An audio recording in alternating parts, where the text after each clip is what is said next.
Hello everyone, Radhe Radhe. आप सभी का हमारे चैनल में बहुत बहुत स्वागत है। पितृ मोक्ष अमावस्या आने वाली है। ये पितृ पक्ष का आखिरी दिन होता है। तो अभी तक अगर आपने श्राद्ध नहीं किया है तो इस दिन आप अपने पितरों के नाम का श्राद्ध ज़रूर करें। तो ये जो है ना, भूले बिसरे जितने भी आपके पितृ हैं उनके नाम का श्राद्ध जो है ना अमावस्या के दिन कर सकते हैं। इस दिन जो है ना कुसा का विसर्जन भी होता है। कुसा विसर्जन अमावस्या भी इसको बोला जाता है। तो सब कुछ आपको दिखाने वाली हूँ, तो प्लीज़ वीडियो को आप लाइक ज़रूर करें। अपने पितरों के नाम का जब आप भोजन बनाते हैं तो कोशिश करें कि आप शुद्ध घी में जो है ना भोजन बनाएं। पितृ ये नहीं कहते कि उनके लिए आप 10 तरह के पकवान बनाइए, लेकिन जितना भी आप बना रहे हैं शुद्ध घी में बनाइए। तो यहाँ पर जो है ना मैंने भी पूरी खाने की तैयारी कर ली है। खीर बनाना बहुत ज़रूरी होता है। खीर आपको ज़रूर बनाना है। 1 या 2 सब्जियाँ आप बना सकते हैं। पितरों के भोजन में उड़द की दाल से बनी हुई कोई भी मिठाई या दही बड़े का आप जो है ना ज़रूर प्रयोग करें। खाना तो देखिए हमारा बन चुका है। हमने यहाँ पर थाली लगाना शुरू भी कर दिया है। जब भी आप पितरों के नाम की थाली लगाते हैं तो कांसे की थाली का प्रयोग कर सकते हैं। स्टील की थाली का हो सके तो उसको अवॉइड करें। स्टील जो है ना पितरों को बिल्कुल भी प्रिय नहीं है। तो पीतल की थाली, चांदी की थाली, अगर इस तरह की थाली नहीं है तो आप जो है ना पत्तल का प्रयोग कर सकते हैं, जो कि पत्तों से मिलकर बनती है। पितृ पक्ष के 15 दिन जो है ना पितरों के स्वागत के लिए दहली पूजन ज़रूर किया जाता है। ये मैं इससे पहले के वीडियो में आप लोगों के साथ ज़रूर शेयर कर चुकी हूँ, लेकिन आज फिर से शेयर कर रही हूँ। अमावस्या के दिन पितरों के स्वागत के लिए अपनी दहली को हल्दी से या लाल मिट्टी से या गाय के गोबर से आपको ज़रूर लीपना है। बहुत आवश्यक होता है। जब आप इसको लीपो तो इस तरह का ध्यान रखिए कि एकदम एक चौकोर होना चाहिए और इस तरह से जो है ना खूंट निकालना बहुत ज़रूरी होता है। पितरों के स्वागत के लिए दहली पर काले तिल आप ज़रूर बिछाइएगा। बहुत ज़्यादा सही माने जाते हैं, तो काले तिलों का आपको प्रयोग ज़रूर करना है। इसके बाद आप चाहे तो यहाँ पर स्वास्तिक बना सकते हैं। आप चाहे तो थोड़े से सफ़ेद फूल भी जो है ना इस दहली पर आप रख सकते हैं पितरों के स्वागत के लिए। यहाँ पर जो है ना मैं थोड़ा सा आपको लेट बता रही हूँ, क्योंकि आप लोगों के लिए यहाँ पर मैं वीडियो बना रही हूँ। आज अमावस्या तो देखिए नहीं है, लेकिन आप लोगों के लिए स्पेशल मैंने वीडियो बनाया है ताकि आप लोग अमावस्या के दिन बहुत सही से जो है ना और सरल तरीके से अपने पितरों के स्वागत का जो है ना पूजा और पाठ जो है ना उनके लिए कर सके। तो इस तरह से जो है ना स्वास्तिक बनाने काले तिल आपको ज़रूर छिड़कना है और सुबह जल्दी से जल्दी जो है ना इस तरह से दहली पूजन आपको ज़रूर करना है।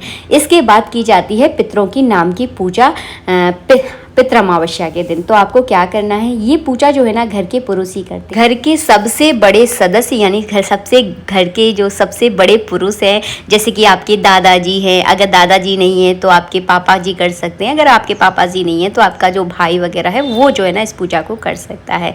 तो आपको क्या करना है, दक्षिण दिशा की ओर मुख करके आपको बैठना है और सफ़ेद कलर का कपड़ा बिछाना है, क्योंकि पितरों की पूजा में सफ़ेद कलर का प्रयोग किया जाता है। सफ़ेद कलर के कपड़े के ऊपर आपको थोड़े काले तिल बिछाने हैं, क्योंकि पितरों के स्वागत के लिए जो है ना काले तिल बिछाना बहुत आवश्यक होता है। इसके ऊपर जो है ना हमने यहाँ पर घी का दीपक प्रज्वलित कर लिया है। आप हो सके तो कृपया करके जब पितरों के नाम का दीपक जलाया जाता है तो उसमें लंबी बाती का प्रयोग किया जाता है। देखिए हम तो यहाँ पर पूजा करके आपको दिखा रहे हैं, इसलिए गोल बाती यहाँ पर लगाई है, लेकिन आप जो है ना लंबी बाती का यहाँ पर प्रयोग करें। और घी नहीं है तो आप तिली के तेल का भी यहाँ पर प्रयोग कर सकते हैं। इसके बाद किया जाता है पितरों के नाम का तर्पण। तो तर्पण के बारे में तो वैसे मैं आप लोगों के लिए वीडियो अपलोड कर चुकी हूँ। आप लोगों को बहुत अच्छे तरीके से जो है ना पंडित जी ने सिखाया है कि तर्पण कैसे किया जाता है, लेकिन फिर भी एक शॉर्टकट तरीके से जो है ना यहाँ पर मैं आपको बताने वाली हूँ। कांसे की आपको थाली लेना है। थाली में ही जो है ना जौ और चावल आपको डाल देने हैं। थोड़ा सा कच्चा दूध डालना है। सबसे पहले जो है ना पूर्व दिशा की ओर मुख करके जो है ना देवताओं के नाम का तर्पण किया जाता है। जी हाँ, बिल्कुल देवताओं के नाम का तर्पण। आपने हमेशा अक्सर जो लोग इतना पूजा पाठ के बारे में नहीं जानते हैं उनको नहीं पता होगा कि उनको केवल इतना ही पता होता है कि बस पितरों के नाम का तर्पण किया जाता है। जी नहीं, देवताओं के नाम का भी तर्पण होता है, दिव्य मनुष्यों के नाम का तर्पण होता है और फिर जो है ना बाद में पितरों के नाम का तर्पण होता है। सबसे पहले पूर्व दिशा की ओर मुख करके हमने देवताओं के नाम का तर्पण किया। इसके बाद उत्तर दिशा की ओर मुख करके पंडित जी यहाँ पर दिव्य मनुष्यों के नाम का तर्पण कर रहे हैं और इसके बाद जो है ना किया जाएगा दक्षिण दिशा की ओर मुख करके पितरों के नाम का तर्पण। तो आप लोग देख रहे हैं ना, इस तरह से जो है ना तर्पण किया जाता है। 3 कुसाओं से जो है ना हमेशा तर्पण किया जाता है। तो वैसे तो मैं इस पे एक सेपरेट वीडियो बना चुकी हूँ, लेकिन अभी तक अगर आपने नहीं देखा होगा तो आपको थोड़ा सा इससे जानकारी मिल जाएगी। और अमावस्या के इस दिन जो है ना इस तरह से आप तर्पण करें। तो अमावस्या के दिन जब आप पितरों के नाम का तर्पण करें तो अपने हाथ में थोड़ी सी काली तिली आपको ज़रूर रखना है। तो इस तरह से किया जाता है पितरों के नाम का तर्पण। आशा करती हूँ आपको अच्छे से सब कुछ समझ में आ गया होगा।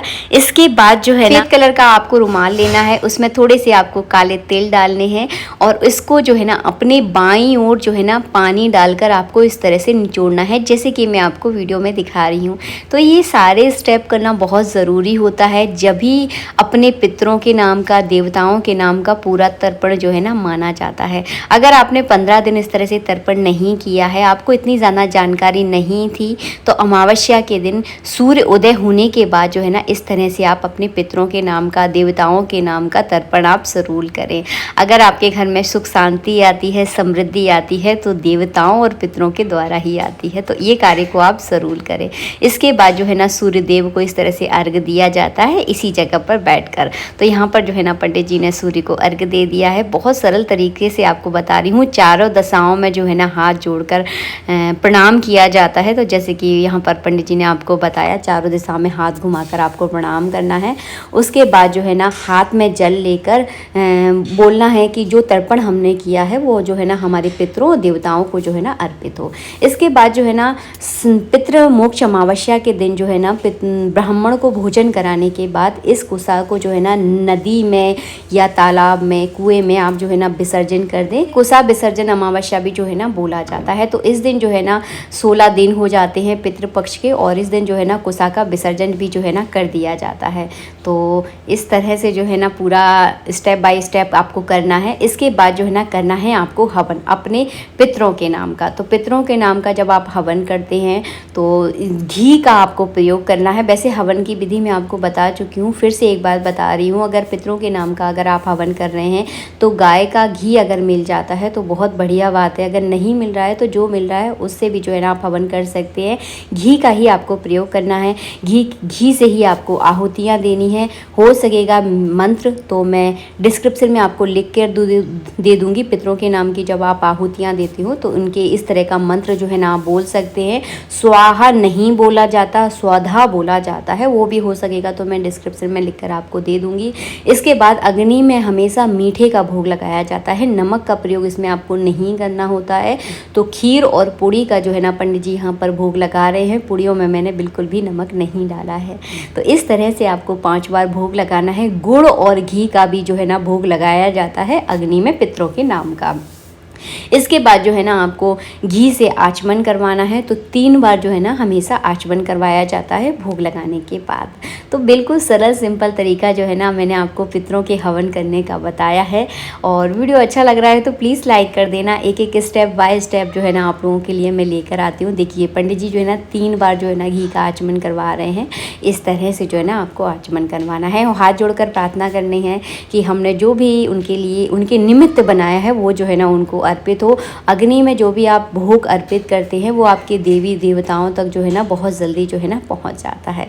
ठाकुर जी को भोग लगाना बिल्कुल ना भूलना। सबसे पहले आपको ठाकुर जी को ही भोग लगाना है, उसके बाद पितरों के नाम का भोग लगाया जाता है। तो ठाकुर जी के दर्शन कराना भी तो ज़रूरी था, इसलिए मैंने आपको दर्शन करा दिए। इसके बाद जो है ना निकाला जाता है गाय का, कुत्ते का, कौए का, चींटी का। तो सबका जो है ना आपको भोग निकालना है। आप चाहें तो यहाँ पर पीपल के पत्तों का प्रयोग कर सकते हैं। आप चाहें तो तुरैया जिसे गिलगी भी बोला जाता है उनके पत्तों का प्रयोग कर सकते हैं, या जो पत्तल होती है ना उनके पत्तों का भी आप प्रयोग कर सकते हैं। तो जो आपके शहर में आपको इजीली मिल जाए ना वो पत्ते आप लेकर आएँ और इन पत्तों पर ही जो है ना भोग निकाला जाता है। तो हम यहाँ पर कुत्ते के लिए निकालेंगे, गाय के लिए निकालेंगे, कौए के लिए निकालेंगे और चींटी के लिए निकालेंगे। गाय के और कुत्ते के लिए आपको 2-2 पूड़ियाँ निकालनी है। दोनों पे ही जो है ना आप खीर रखें तो ज़्यादा अच्छा है। अगर आपके यहाँ नमक दिया जाता है तो आप नमक खिला सकते हैं। हर के घर की अपनी एक अलग परंपरा होती है, तो हमारे यहाँ जो है ना मीठा ही रख कर दिया जाता है, क्योंकि कोई भी खास प्रोग्राम हो आपके घर में, कोई खास दिन हो, चाहे देवी देवताओं के नाम का हो, चाहे पितरों के नाम का हो, मीठे को जो है ना बहुत ज़्यादा प्रधानता दी जाती है। तो हमारे यहाँ पर जो है ना गाय को जो है ना इस तरह से पूड़ियों पर रखकर खीर खिलाई जाती है। तो आपके यहाँ जो प्रधानता हो उसका जो है ना आप यहाँ पर प्रयोग कर सकते हैं। चलिए अपने गौ माता को जो है ना खिलाते हैं, बड़े प्रेम से जो है ना ये खाती हैं। पितृ दोष है, पितृ बहुत ज़्यादा परेशान कर रहे हैं, संतान नहीं है अगर आपके घर में, और भी कई चीज़ों से अगर आप बहुत ज़्यादा परेशान हैं, गाय की सेवा कीजिए। इससे ऐसा नहीं है कि आपको तुरंत ही फ़ायदा मिलेगा, लेकिन ये जो दवाई मैं आपको बताती हूँ ना, ये बहुत ज़्यादा फ़ायदेमंद है। गाय पर केवल आप हाथ फेर दीजिए, आपके बहुत सारी जो दिक्कतें हैं आपकी जीवन की धीरे धीरे जो है ना ख़त्म होने लगती हैं, और जो धीरे धीरे ख़त्म होती है ना वो हमेशा के लिए ख़त्म हो जाती हैं। तो आप मेरा इशारा समझ रहे होंगे। तो गाय की आप सेवा कीजिए जब भी आपको मौका मिलता है। भले ही आपके शहर में हो सकता है गाय इतनी ना मिले, लेकिन जब भी आपको मौका मिलता है गाय की सेवा कीजिए। पितृ संबंधी ये जो है ना बहुत एक अचूक उपाय की तरह जो है ना काम करता है। इसके बाद जो है ना आपको कौओं के लिए और चींटियों के लिए जो हमने भोजन निकाला था उसके लिए आपको छत पर जाना पड़ेगा, और ऐसी जगह जाना पड़ता है जहाँ थोड़ी खुली जगह हो, जहाँ पर आपके यहाँ कौए वगैरह आते हों। और ये तर्पण का जो जल है उसे आप किसी भी वृक्ष में जो है ना डाल सकते हैं। तुलसी में नहीं डाला जाता है, बाकी आपके जो फूल के या फिर कोई भी फल के पेड़ है उसमें आप डाल सकते हैं। तो यहाँ पर जो है ना छत पर हम कौओं के लिए जो है ना रख देते हैं। वैसे पितृपक्ष में जो है ना कौए आपको नज़र ही नहीं आते, उनकी तो मतलब पार्टी चलती है, तो वो बहुत कम आपको नज़र आएंगे, लेकिन फिर भी जो है ना उनके नाम का आप ज़रूर निकाल के रखें। आशा करती हूँ वीडियो अच्छा लगा होगा। जय श्री राधे मित्रों, राधे राधे।